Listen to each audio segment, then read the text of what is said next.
Bonjour à toutes, bonjour à tous, bienvenue dans ce nouveau webcast du monde informatique. Un webcast aujourd'hui un peu particulier, vous le verrez. Au sommaire de cette émission, nous discuterons de la solution AVS, Azure VMware Solutions, avec nos invités que je vous présenterai dans quelques instants.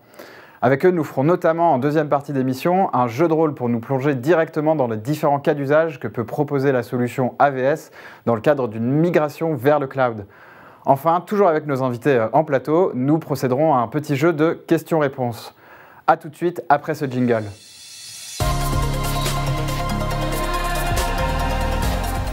De retour sur notre plateau avec mes invités qui m'ont rejoint autour de la table. On va les présenter tout de suite. On va faire d'ailleurs un petit tour de table. Commençons par vous, René-François Messier. Merci d'être avec nous. Bonjour, présentez-vous en quelques mots.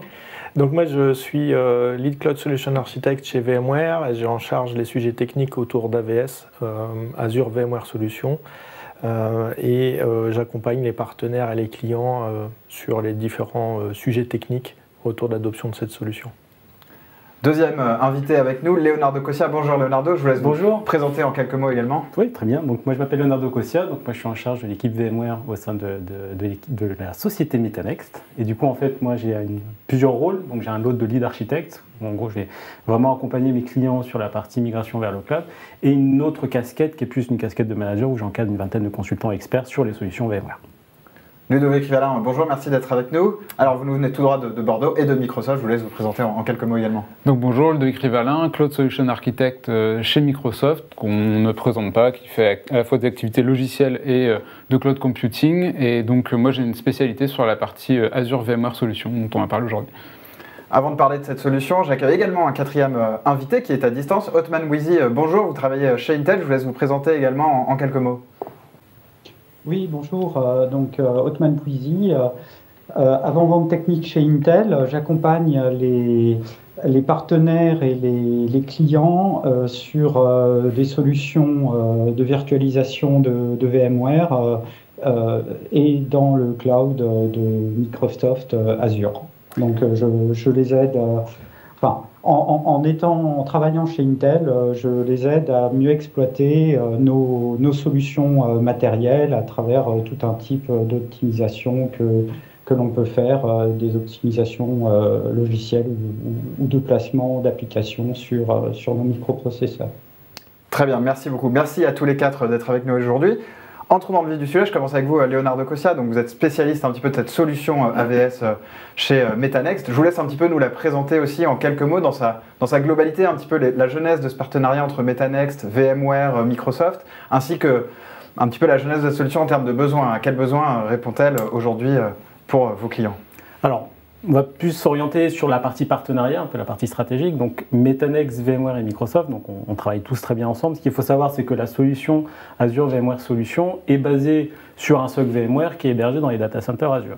Et du coup, en fait, le partenariat que nous, on a monté, Metanext et VMware dans un premier temps, c'était vraiment pour avoir une expertise sur tout ce socle, ce qu'on appelle le socle SDDC, que mon collègue René-François va expliquer tout à l'heure, et qui nous permet justement de bénéficier au maximum de cette solution-là. Ça, c'était sur la partie plus partenariat. Après, sur la partie cas d'usage et surtout fonctionnement, en fait, ce qui est intéressant de savoir sur cette solution-là, c'est plutôt à quoi ou quel type de problématique ça va répondre.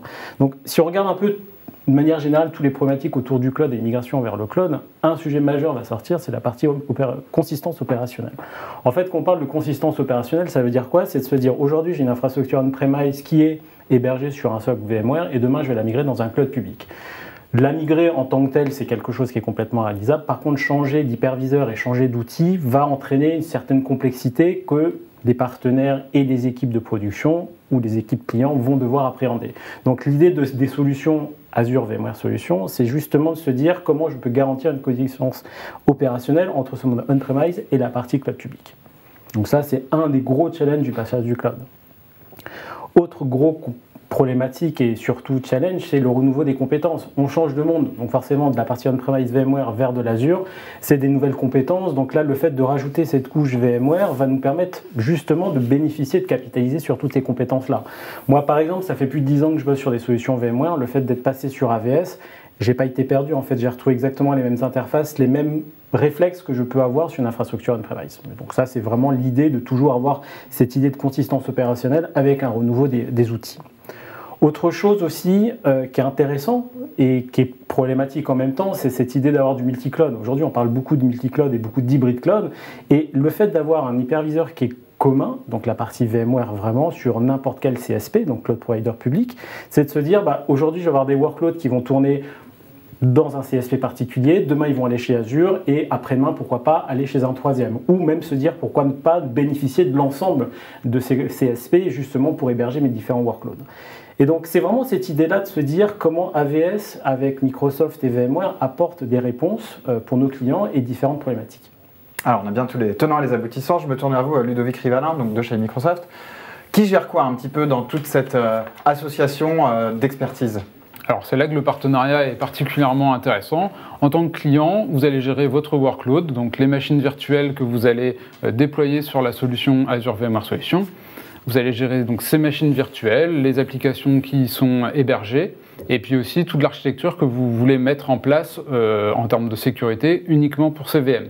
Après, toute la partie logicielle de pilotage VMware est opérée par les équipes de Microsoft, ainsi que la partie matérielle, la gestion du data center, des serveurs, des racks, l'accès réseau pour ces serveurs. Et après, Microsoft devient votre point de contact unique lorsqu'éventuellement on a besoin de contacter VMware pour une problématique qui peut être de licence, de support, de mise à jour. Et dans ce cas-là, Microsoft va faire l'interlocuteur et va pouvoir appliquer éventuellement les mises à jour, les patchs ou faire les opérations d'entretien classiques, on va dire, qu'il peut y avoir sur ce type d'infrastructure.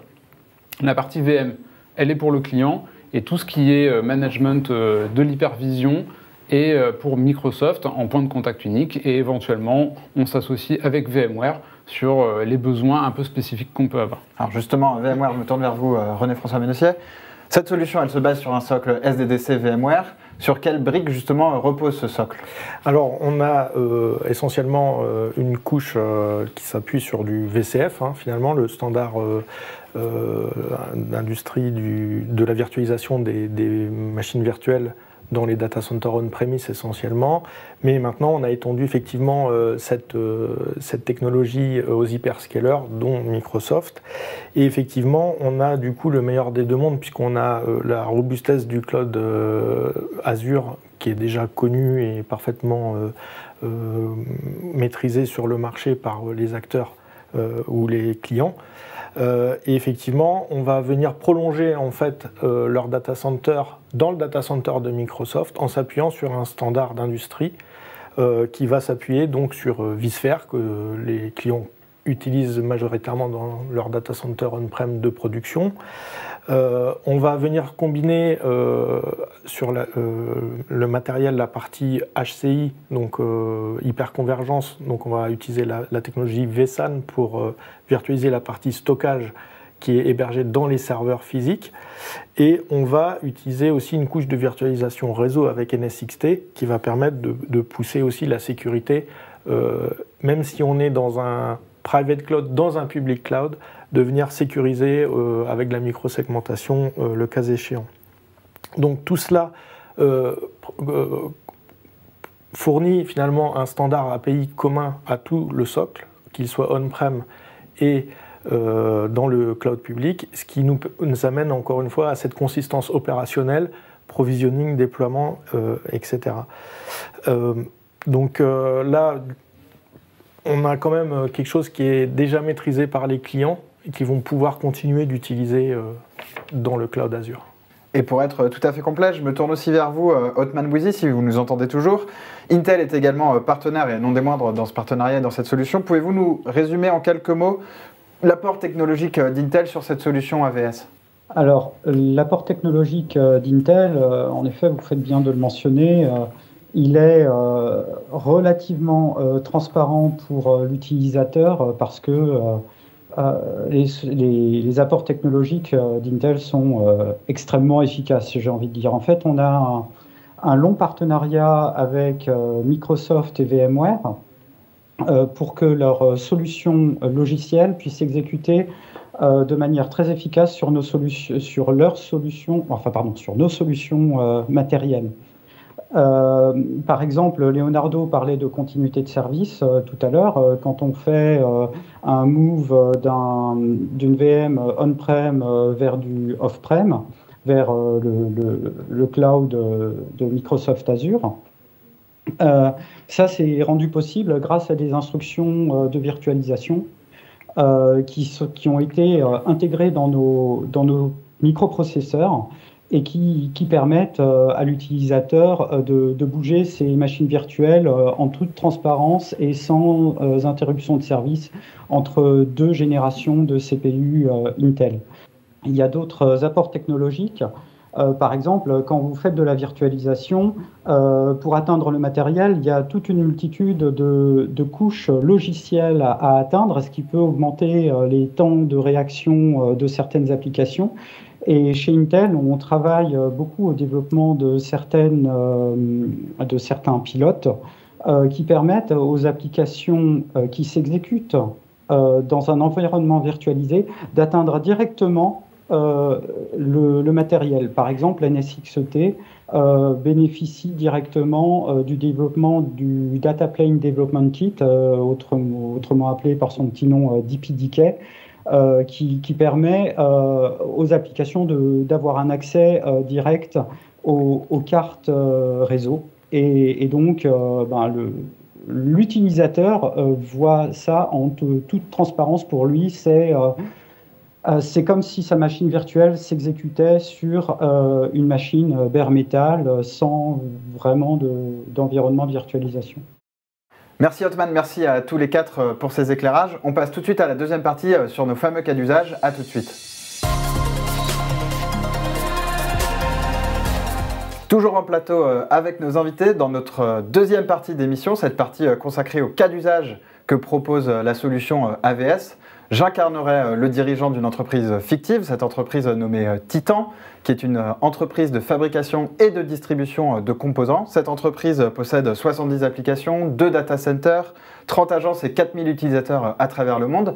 J'ai sollicité Metanext et Leonardo Cossia pour m'aiguiller dans ces différents cas d'usage auxquels je fais face. Leonardo, vous êtes là pour m'aider. J'ai besoin, première situation, de fermer mes data centers. Quelle feuille de route vous me proposez avec la solution AVS? Alors, c'est une excellente question et en fait, on se rend compte que c'est une question qu'on nous pose souvent. Parce que la fermeture d'un data center, c'est ce qui va se passer réellement, c'est qu'on regarde des contrats et en fait, on se rend compte que les contrats vont arriver à terme, le matériel commence à être obsolète, il n'est plus renouvelé et en fait l'idée, nous, de l'intervention qu'on va faire dans ce cas d'usage particulier, c'est d'accompagner le client à lui faire ce qu'on appelle un assessment, donc on va regarder ce qu'il a dans son infrastructure et lui sortir des analyses aussi bien au niveau des applications qu'au niveau des coûts pour lui dire oui, c'est une bonne idée d'aller vers AVS pour justement résoudre ce problème de fermeture de data center. D'ailleurs, souvent les échéances pour sortir des data centers sont assez courtes parce que quand on regarde les contrats, c'est toujours un petit peu voilà, la surprise du moment. Et donc c'est vrai que là où on a une grande force en fait pour évacuer un data center, c'est toute cette mécanique de virtualisation. Là où on a avec la technologie VMware l'habitude de voir des workloads se déplacer d'un serveur physique à l'autre. Aujourd'hui, avec la partie HCX, qui est un des modules de virtualisation qui fait partie de la stack qui est comprise dans l'offre, on va virtualiser carrément le data center en tant que tel. Donc ça va devenir une commodité et basé sur ces technologies Intel également, qui sont un standard de marché sur la majorité des serveurs de production, on va pouvoir migrer à chaud les workloads depuis le on-prem vers AVS. Et donc ça, c'est quand même quelque chose de très important quand on a des problèmes de timeline ou même de tech refresh où on va vouloir remplacer rapidement le hardware et pouvoir le déplacer vers du matériel dans les data centers Microsoft. Et ça sans gêner les utilisateurs de la partie applicative, parce qu'on n'a même pas besoin de prévenir d'une opération de migration dans la plupart des cas, puisque toutes les applications vont migrer à chaud avec une extension de réseau dans le data center cible et les utilisateurs au final ne se rendront pas compte de la modification qui a eu lieu derrière et du transfert de quelquefois plusieurs milliers de kilomètres qu'il y a pu avoir entre le data center d'origine et le data center de destination. C'est vrai qu'une fois que l'assessment est terminé et qu'on a bien créé les lotissements, on a ce confort de ne pas être adhérent au métier pour avoir le go et avoir la migration, puisqu'on n'a pas d'interruption de service. Ça, c'est quelque chose qui est critique et vital pour les relocs, en fait, des workloads. C'est vraiment la force de cette solution, en fait, c'est de se dire, voilà, après l'assessment, et ce que nous on appelle des créations de vagues de migration, c'est qu'une fois qu'on a fait notre lotissement applicatif, c'est de se dire, via les différentes solutions HX, c'est comment je peux migrer à chaud toutes ces machines virtuelles. Et Ludovic l'a très bien expliqué, on ne fait pas de coupure de service, on n'impacte pas le business ni les utilisateurs. Et c'est quand même quelque chose qui est assez magnifique de pouvoir déplacer à chaud ces machines virtuelles sans les retransformer, parce qu'il ne faut pas oublier ça, c'est qu'on bouge d'un hyperviseur VMware vers une autre plateforme VMware sans faire de reconfiguration, sans recoder l'application, donc on ne la transforme pas. Et du coup, en fait, c'est un accélérateur aussi pour mettre un premier pied dans le cloud public, c'est de se dire, aujourd'hui, j'ai ma machine VMware on-premise, je la migre à chaud dans AVS et j'ai déjà un pied dans la partie cloud public. Bon, alors du coup, moi je suis content, je n'ai pas besoin de prévenir mes différents collaborateurs qu'il y aura un impact sur ce métier ou qu'ils auront besoin d'une journée de chômage technologique le temps qu'on fasse tout ça. Mais alors combien de temps ça prend justement et un peu quelles ressources vous activez pour mener à bien ce projet? Alors c'est une excellente question, merci. Alors pour ce type de projet, donc déjà si on a une deadline de fermeture de data center, on va se caler sur ça. Et en fait ce qu'on essaie de faire c'est un rétro-planning par rapport à ça, assez simplement. Donc là, j'imagine que Titan doit avoir une timeline de 6 mois, c'est ce qu'on voit, c'est ce qu'on se contacte la plupart du temps. C'était dans le brief. La plupart du temps avec nos clients, c'est ça. C'est entre 6 et 8 mois pour la fermeture d'un data center. Un assessment, ça va prendre un peu de temps parce qu'il faut faire des interviews avec aussi bien les architectes que les application owners qui vont nous expliquer comment fonctionnent les applications. Et également, ce qu'il ne faut pas oublier, c'est cette partie qui n'est pas technique, qui est plus fonctionnelle, et sur la partie licenciement. Parce que ça, c'est un sujet qu'on oublie souvent. C'est le licence des operating systems, c'est comment, sans les citer, des bases de données, comment sont licenciées mes bases de données côté on-premise et est-ce que c'est compatible dans la partie AVS. Donc c'est un ensemble, donc ça va prendre un peu de temps, donc ce peu de temps ça peut être sur quelques semaines et à partir de là, déployer la solution AVS, c'est quelque chose qui est assez magique entre guillemets, c'est que tout est automatisé côté Azure, c'est dans le portail Azure, donc ça va prendre peut-être 2-3 heures pour déployer une infrastructure complète, sans aucune interaction humaine. On va fournir un ensemble d'informations et toute l'infrastructure va être déployée complètement automatiquement. Bon, justement, pardon, je vous coupe, moi je ne connais pas très bien Azure, vous me parliez d'Azure, qu'est-ce que je dois un peu savoir sur Azure dans un premier temps? Alors si vous venez faire de l'AVS, Azure VMware Solutions, vous n'avez pas besoin de savoir grand-chose sur Azure en soi. Vous allez avoir des problématiques de localisation des data centers, de création d'un compte sur lequel vous aurez votre facturation, de certains prérequis, on va dire, de bonnes pratiques à appliquer pour déployer les choses d'une manière sécurisée, que les accès se fassent d'une manière qui soit correcte avec on va dire, les bonnes pratiques du marché, en termes de sécurité, de backup, de monitoring, de choses comme ça. Et là, vous trouverez des partenaires pour vous accompagner, des bonnes pratiques dans nos documentations, il y en a aussi chez VMware. Et après, à partir de là, à part le lien réseau qui est à créer ou à envisager dans ces phases d'assessment qu'on fait avec les clients, après, à partir de là, on crée un data center virtuel en quelques heures, comme Leonardo l'a dit, et puis on consomme une technologie qui est la même que celle qu'on avait on-premise ou dans un data center avant, qui est du VMware. En fait, pour nos utilisateurs et pour la plupart des administrateurs système qui vont avoir à opérer la solution, c'est du VMware et ce n'est que du VMware. Oui, moi je connais bien VMware d'ailleurs, j'en suis très satisfait. Merci, vous aurez les mêmes bénéfices dans Azure et avec la possibilité de compléter avec aussi des nouveaux services qui sont disponibles puisque c'est une offre Azure native finalement, VMware, et donc d'en tirer tous les bénéfices, également les Azure Hybrid Benefits qui permettent de porter les licences et de aussi pouvoir accueillir des workloads qui sont en fin de vie et qui n'ont plus de support. Par exemple, 2008-2012 hériteront directement en atterrissant dans AVS d'une extension de support sécurité. Et gratuite. Et gratuite. Et j'ai une dernière question pour Intel sur ce cas-là. J'ai un vrai besoin de simplicité dans le cadre de ma migration vers le cloud. Comment vous pouvez m'aider côté Intel là-dessus? En fait, au niveau de la simplicité, toute cette simplicité est transparente quand vous utilisez des CPU Intel parce que lorsque vous faites une migration on-prem à partir d'anciennes machines, vers des machines plus modernes, plus performantes. Vous avez une rétrocompatibilité de la nouvelle génération de microprocesseurs sur l'ancienne génération de microprocesseurs. Donc tous vos workloads qui fonctionnaient on-prem vont fonctionner sur le cloud de Microsoft Azure. Voilà, et c'est là où c'est intéressant aussi le partenariat technologique entre les différents acteurs. C'est qu'aujourd'hui, on est même capable de poser avec donc HCX, qui est l'outil de migration, de poser les flags de rétrocompatibilité processeur à la volée pendant la migration. Donc il n'y a pas besoin de VC, il n'y a pas besoin de toute cette mécanique derrière. Et donc voilà, l'outillage il est conçu et paramétré pour vraiment s'intégrer parfaitement avec les chips Intel et partenaires technologiques. Mon DSI sera ravi de l'entendre. Deuxième besoin, Leonardo, je reviens vers vous. Oui. J'ai besoin d'étendre mes capacités parce que mon entreprise se développe, je suis content. Par contre, mon activité n'est pas tout à fait linéaire, donc j'ai besoin de gérer des pics d'activité. Comment je peux faire? Comment vous pouvez un peu m'accompagner là-dessus avec AVS?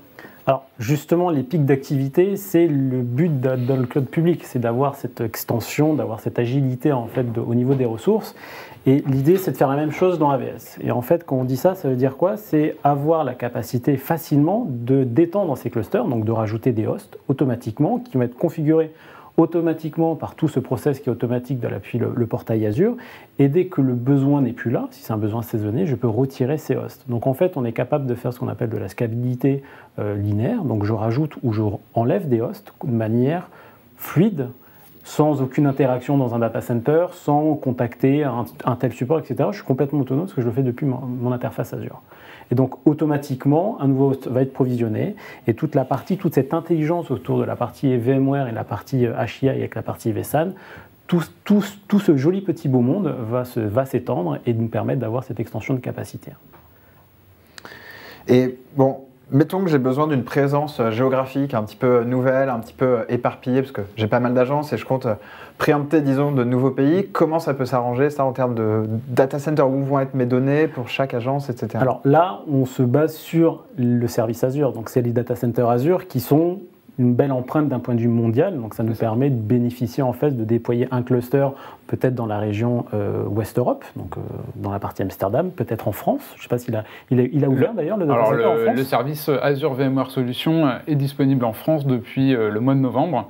Et le data center français pour les autres services Azure, ou pour la majorité des autres services Azure, existe depuis plusieurs mois, plusieurs dizaines de mois. Là, Microsoft a déployé en 18 mois plus de 22 data centers. Donc il y a quand même un gros exercice de déploiement du service pour avoir une bonne couverture mondiale. Il y en a encore d'autres qui vont être ouverts.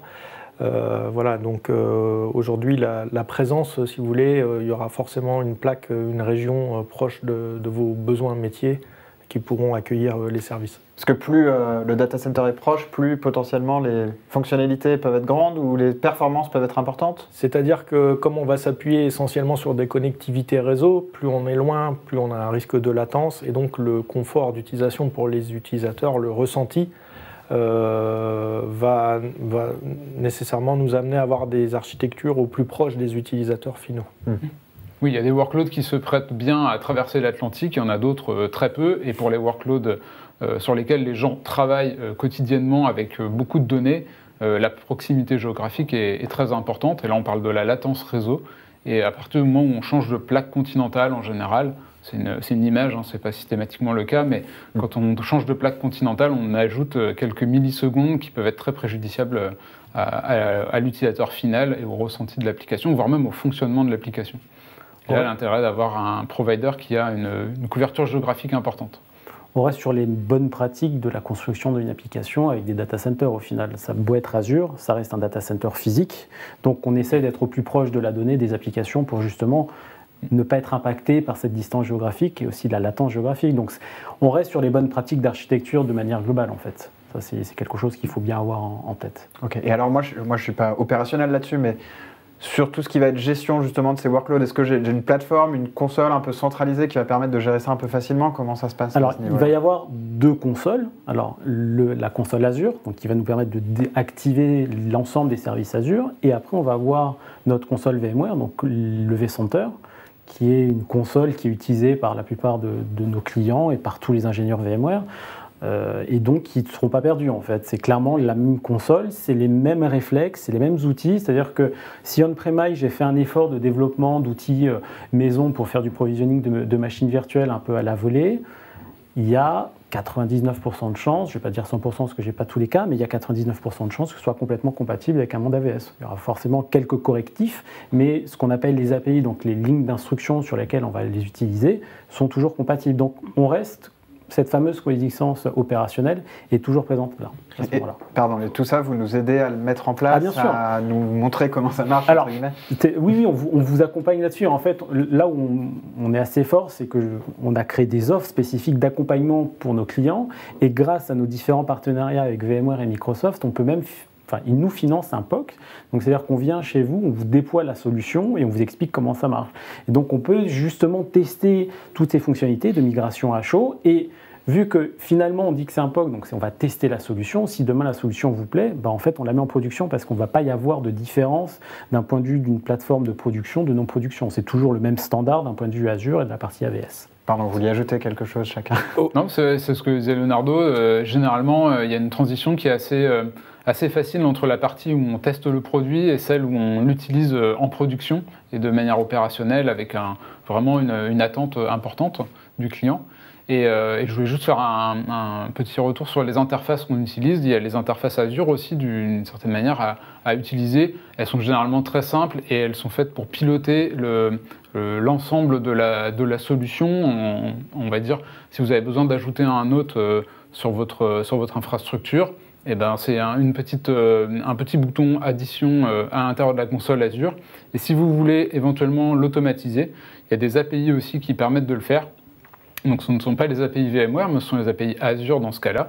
Et donc si vous combinez les deux, celles que vous connaissez peut-être déjà, les API VMware et les API Azure, qui sont généralement assez faciles à prendre en main, on arrive à automatiser même certaines périodes d'extension de besoins ou de baisse de besoins et s'adapter aux besoins des clients de manière automatique. C'est vrai qu'il y a une alliance technologique aussi assez forte entre Microsoft et VMware. Et pour ceux qui ne seraient pas encore coutumiers de l'usage d'NSXT, par exemple, qui n'est pas nécessairement disponible on-premise, qui n'est pas un prérequis d'ailleurs, le fait de devoir l'adopter dans le cloud AVS va peut-être faire s'interroger les gens pour monter en compétences, mais en fait, il y a une telle intégration dans le portail Azure que même sans connaissance d'NSXT, on est en mesure, très simplement, en quelques clics, depuis le portail Azure, sans connaître NSXT, de provisionner les réseaux, les subnets, etc. Donc là-dessus, quand il y a même des apports de valeur ajoutée technologique qui n'existent pas on-prem, l'adoption se fait en douceur. Très clair. Bon, j'ai un troisième cas aussi dont j'ai besoin, parce que je suis quelqu'un de prévoyant, je suis dirigeant d'entreprise, donc j'en ai tout à fait besoin. J'ai besoin d'un plan de secours. Mon DSI m'a expliqué que j'avais besoin de ce plan de secours, mais j'ai un peu du mal à comprendre les tenants et les aboutissants. Je sais que c'est très important dans ces contextes un petit peu de cybersécurité difficiles. Comment ça se passe? Comment je peux mettre ça en place et comment ça s'intègre à mon plan général de migration vers le cloud? Alors, le plan de secours en tant que tel, dans le cloud, c'est quelque chose qu'on va revoir très fréquemment. En fait, ce qu'il faut bien comprendre, c'est qu'en général, quand on souhaite sécuriser son infrastructure, c'est justement pour un désastre, le DR, ce qu'on appelle en anglais un disaster recovery. Mais en fait, le désastre, c'est quoi? C'est pas une comète qui va atterrir et qui va faire exploser mon data center. Enfin, je prends une image un peu caricaturale, mais c'est cette idée-là. En fait, le DR, et en fait, plusieurs études le démontrent, c'est qu'au final, c'est pas la perte d'une salle ou la destruction d'un data center, c'est plus la corruption de données ou des attaques d'un point de vue cybersécu sur la partie ransomware. Donc en fait, c'est cette idée-là, c'est comment je vais protéger mon infrastructure. L'un des points cruciaux du DR, c'est de se dire, OK, je vais avoir une salle active, donc mon data center primaire, et comment je vais pouvoir le protéger à l'extérieur. Donc il y a plusieurs solutions. Soit j'achète une nouvelle salle, soit j'investis dans une nouvelle salle où je la loue, donc il va y avoir des coûts sous-jacents derrière pour payer quelque chose pour me protéger si quelque chose va se passer au cas où. C'est un peu l'idée. Avec AVS, l'idée, c'est avoir des choses un peu plus intelligentes, bien évidemment tout en fonction des contraintes applicatives, mais c'est de se dire, OK, je vais peut-être répliquer mes données et attendre que j'ai un désastre pour justement déclencher ce nouveau cluster AVS, aussi bien avec des nouvelles solutions que de Jetstream, qui est justement une intégration native d'AVS avec une solution pour le coup Azure, ou SRM, qui est une pure solution VMware. Donc je ne sais pas comment on peut intégrer les deux très facilement. Après, Jetstream va avoir une approche qui est complètement différente. Beaucoup plus orienté sur le stockage de la donnée dans une partie Azure qui est froide, on va dire, et la possibilité de la remonter dans le monde VMware, dans la solution Azure VMware Solution, éventuellement, au moment où un incident arrive. C'est-à-dire qu'on n'a pas pré-provisionné de ressources avant cet incident. Et on a aussi, et ça c'est une public preview pour l'instant, la possibilité de stocker des capacités de data importantes avec un nombre minimum de hosts derrière la solution Azure VMware Solution via ce qu'on appelle les disques pools qui permettent aussi d'aller au-delà de ces 3 hosts minimum au moment où un incident arrive et donc d'étendre par exemple à 10 hosts si notre besoin est plus proche de ça, si jamais on a besoin d'arriver sur un site secondaire suite à un problème. Donc là, c'est vrai que, une fois encore, je parle toujours de l'intégration, mais c'est important quand on est dans les opérations. Donc Jetstream est un outil tiers qui s'achète par la marketplace Microsoft, et la possibilité d'utiliser SRM, donc Site Recovery Manager, qui est un outil VMware qui lui est disponible en tant que add-on directement dans le portail Azure également, dans la partie AVS. Il y a une section add-on avec HCX et donc Site Recovery Manager qui fournit une intégration et un déploiement automatisé des composants de Site Recovery qui existent depuis la version 3.5 de vSphere. On est en 7X aujourd'hui. Donc une solution robuste et prouvée et qui va nous permettre de protéger des VM en fonction de leur criticité business. Ouais, parce que moi, ce qui m'intéresse, c'est un petit peu le retour sur investissement de ces solutions. Donc, ça entraîne un surcoût, mais ça peut m'éviter quand même de perdre mes données. Et, pardon, je finis, excusez-moi Leonardo, mais j'ai aussi mes compagnies d'assurance qui me font payer de plus en plus cher face à mes différents systèmes de cybersécurité que, bon, j'avoue, récemment, je n'ai pas forcément amélioré beaucoup.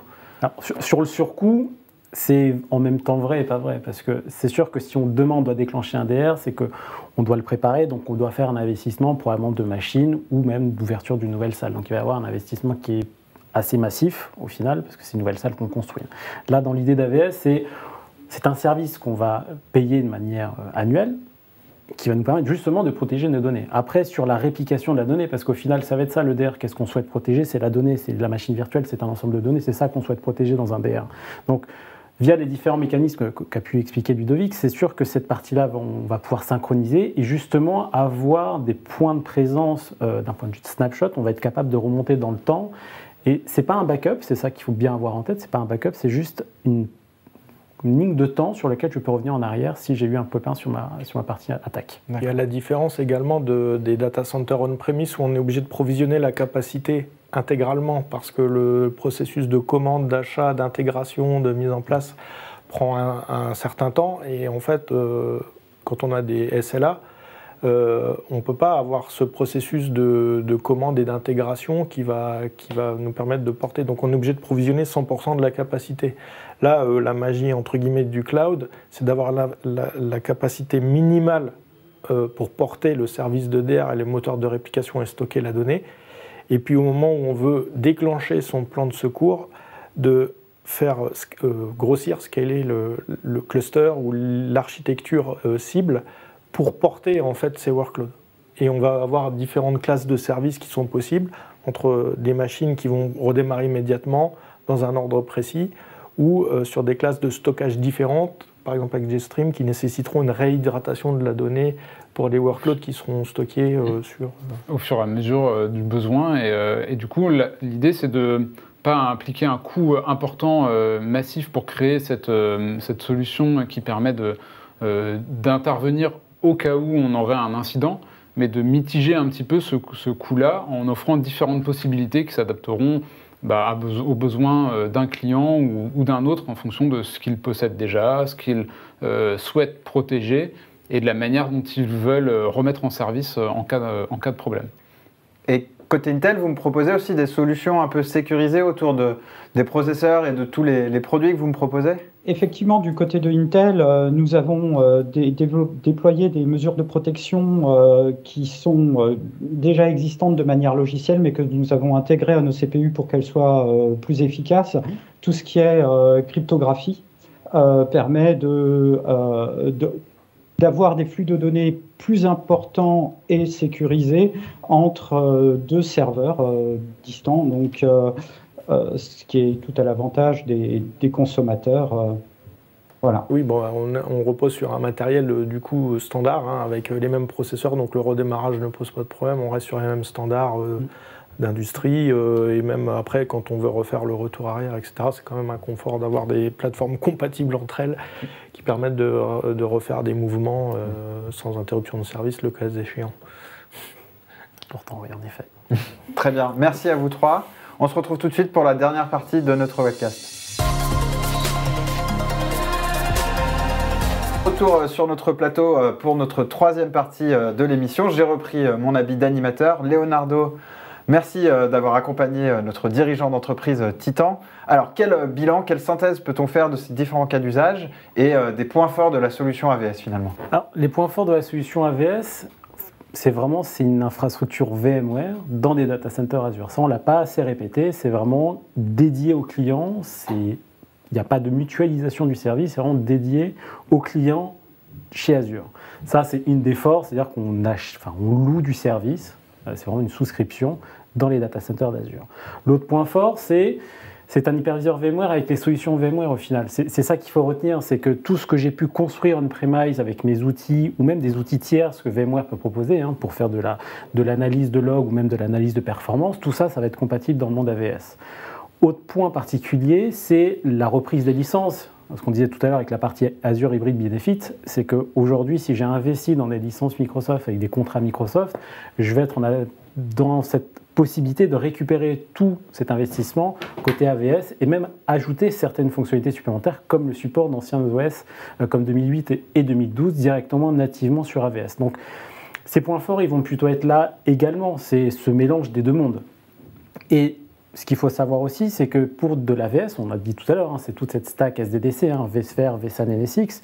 NSX, on va avoir un accès un peu plus ouvert que certains CSP peuvent proposer, ce qui va nous permettre d'avoir cette facilité d'utilisation de la partie NSX. C'est sûr que si on débute dans le monde de la partie virtualisation du réseau, le portail Azure apporte son intégration à elle aussi, qui est beaucoup plus native qu'une console NSX en mode un peu plus lourd, on va dire.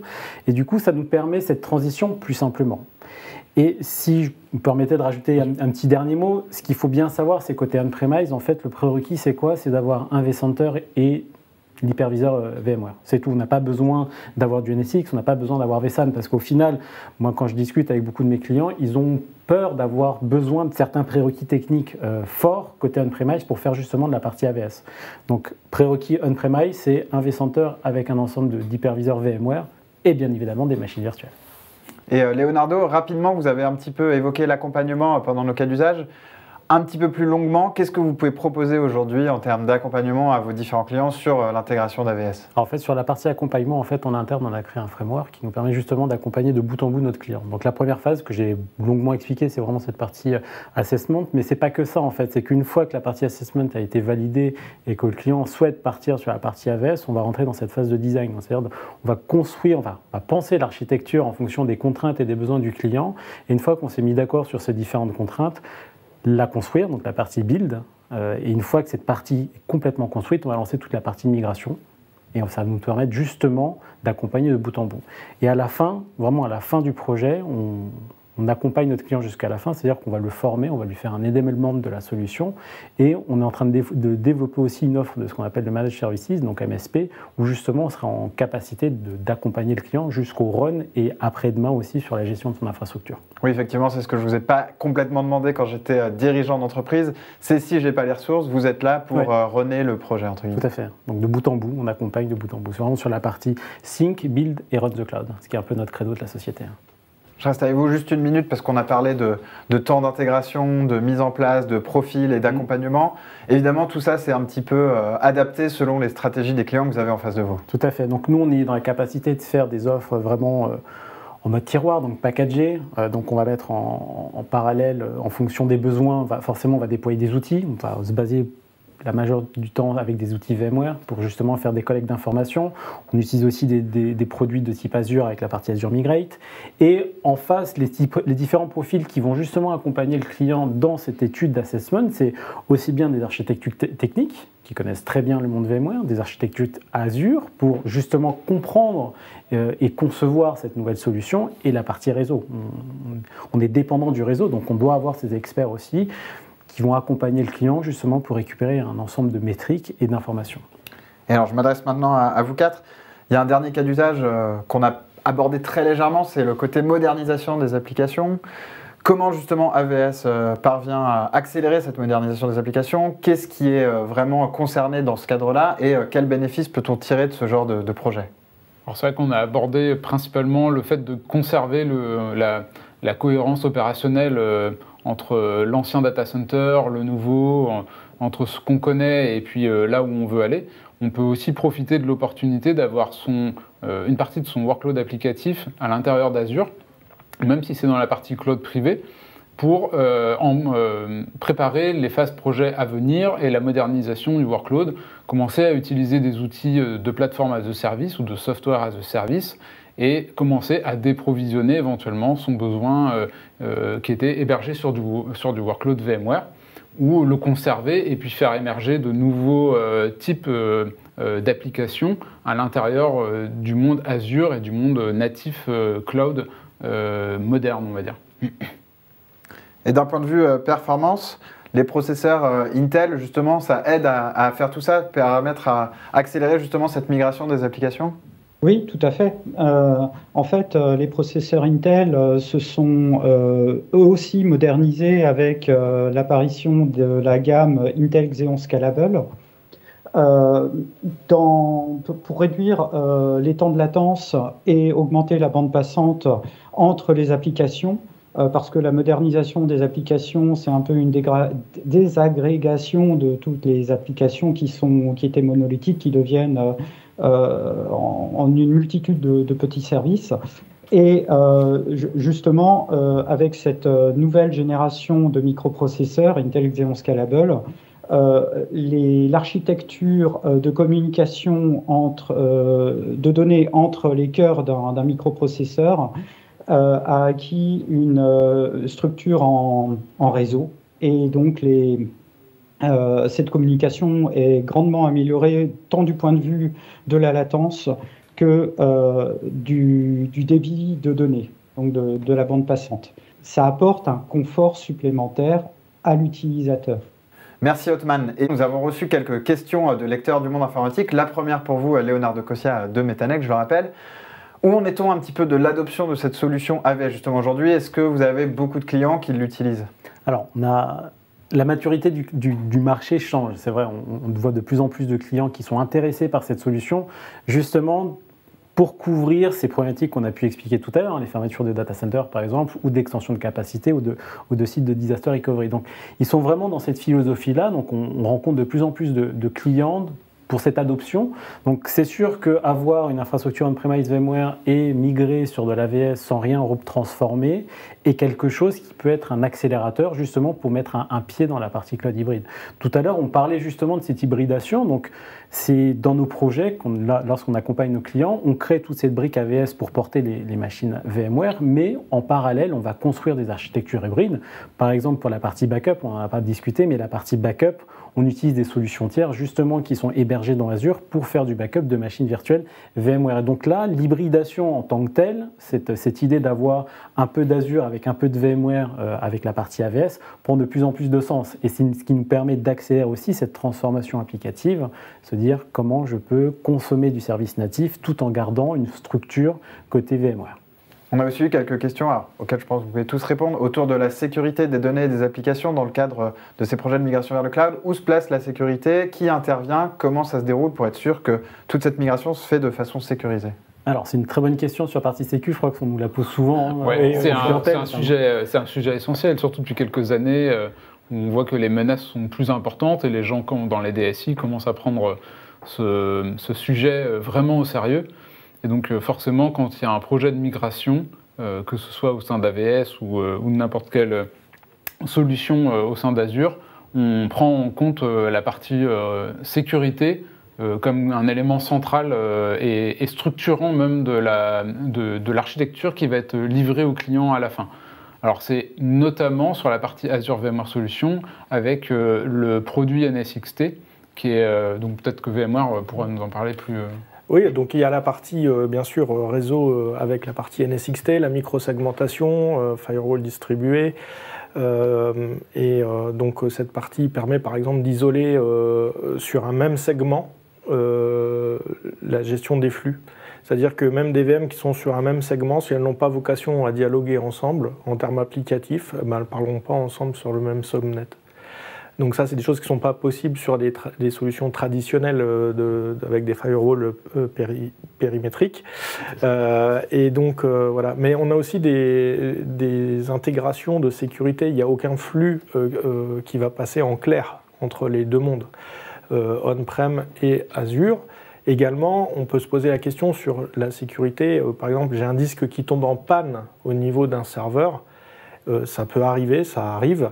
La donnée dessus est encryptée. D'accord ? Donc là, il n'y a pas de données en clair. Et en plus, comme on est sur une architecture vSAN, il n'y a que des petits bouts de données qui sont encryptés en plus. Donc en fait, quand on va jeter un disque, d'ailleurs, Microsoft a des processus de destruction. Voilà. Le disque ne ressort pas en SAV. Hein. Voilà, il est passé à la déchiqueteuse. Oui, c'est ça. Il y a des process internes très, très importants quand un matériel, notamment qui stocke de la donnée, un disque dur en l'occurrence, a un incident et doit être évacué, on va dire, du data center ou des racks dans lesquels il fonctionnait. Il y a des processus très poussés sur la destruction de la donnée, s'assurer qu'elle ne soit pas récupérée. Alors il y a une destruction physique, mais il y a aussi le fait que la donnée était chiffrée directement sur les disques, fait qu'elle était de toute façon non réutilisable si jamais un disque se trouvait à l'extérieur, ce qui ne peut non plus pas arriver à cause de la partie et de la sécurité physique qui sont appliquées sur les data centers. Mais ce n'est qu'un exemple de toutes les sécurités qui sont mises en place dans ce type de data center et qui du coup rassurent les clients quand ils ont besoin de faire de la compliance avec des normes de sécurité par exemple. Et c'est une des raisons qui amène les clients ou qui drive les clients chez des cloud providers. D'ailleurs, quand on parle de la sécurité, on y pense, on ne l'associe pas toujours à la résilience, mais la résilience des data centers Azure, je pense qu'ils ne sont plus à démontrer aujourd'hui. Ils ont une grande maturité chez Microsoft au niveau des data centers, au niveau de la résilience aussi de l'infrastructure en tant que telle sur laquelle on vient poser notre stack SDDC. La sécurité, c'est aussi avoir une donnée dans un endroit fiable et sur laquelle tous les mécanismes de redondance sont aussi bien sur la partie infrastructure que logiciel finalement. La sécurité, c'est un grand sujet. Un sujet important. Et juste pour rebondir sur cette dernière partie, là, sur cette partie de sécurisation, ce qu'il faut savoir aussi, c'est que VMware et Microsoft sont en charge de toute la partie patch management de la partie VMware. Donc c'est eux qui sont en charge de gérer le patch applicatif au niveau des hyperviseurs. Mais surtout, ce qui est intéressant, c'est qu'ils rajoutent des hosts supplémentaires pour toujours s'assurer qu'il va y avoir un nombre fini de hosts. Donc par exemple, si j'ai un cluster de 4 hosts, donc une volumétrie au niveau compute, donc performance pour 4 hosts, dès que Microsoft va lancer sa mise à jour, un 5e host va apparaître. Comme ça, on garantit toujours, enfin Microsoft, c'est pas Metanex, mais c'est Microsoft, garantit toujours 4 hyperviseurs, quoi qu'il arrive, toujours pendant ces phases de maintenance. Et ça, pour le coup, c'est vraiment novateur, parce que on-premise, c'est quelque chose qui est compliqué d'avoir plusieurs hyperviseurs en spare, en attente d'être consommés. Notre webcast touche à sa fin, messieurs. Un mot de la fin, peut-être, chacun, à votre tour. D'abord vous, Léonard de Cossia, un petit mot pour conclure cette solution AVS aujourd'hui. Alors, AVS, c'est une solution merveilleuse, magique, je vais dire, parce que forcément, oui, c'est chez hébergé chez Azure, Microsoft, mais toute cette dépendance VMware est assez importante. Et l'avantage que nous avons chez Metanex, c'est qu'on a une super équipe d'experts VMware qui permettent justement d'accompagner nos clients vers cette migration. Donc, on a tout un process en interne d'accompagnement sur la partie assessment aussi, qui nous permet justement d'évaluer l'éligibilité des clients à la partie AVS. Donc, plein de points positifs. Et dans l'ordre, Microsoft, VMware, puis Intel pour finir. Alors moi je dirais que c'est le meilleur des deux mondes. C'est le cloud privé à l'intérieur du cloud public et donc bénéficier du meilleur de ces deux mondes et de ce qu'on en attend. Et c'est aussi le meilleur de la collaboration entre les différentes personnes et les différentes firmes qui sont représentées ici, qui amènent à ce type de résultats, des partenaires qui nous aident à faire en sorte que les projets des clients se passent bien comme Metanext, avec VMware pour la partie fourniture de la logiciel, Microsoft pour les data centers et Intel qui a travaillé énormément avec VMware en amont pour obtenir ces produits logiciels qui sont ce qu'ils sont et qui sont une référence aujourd'hui. Aujourd'hui, j'ai envie de dire standard de marché égale compétences de marché. Et donc, voilà, quand on s'entoure des bons partenaires d'alliances technologiques et des bons partenaires qui vont délivrer la mission, on arrive sur quelque chose qui est sécurisé et qui se vit bien. Othman Bouizi, à vous.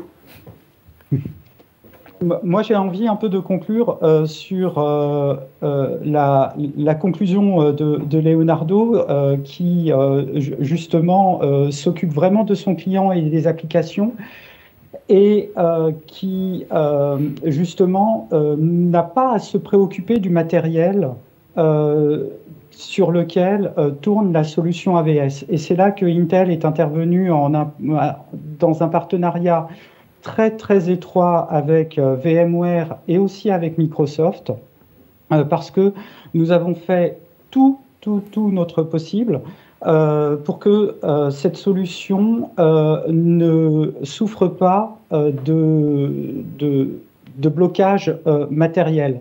Voilà, le matériel, j'ai envie de dire, il est tellement efficace que le client n'a pas besoin de s'en préoccuper. Et je pense que c'est là la force d'Intel et aussi du partenariat qu'on a avec tous les acteurs à côté. Et j'ai encore envie de dire, Leonardo en est un bon exemple parce que justement pour lui, tout ça c'est transparent. Et il peut faire son métier en se préoccupant de ses clients et de ses clients, uniquement de ses clients. C'est parfait. Merci à tous d'avoir été avec nous aujourd'hui. Merci à vous de nous avoir suivis et à très bientôt pour une nouvelle émission.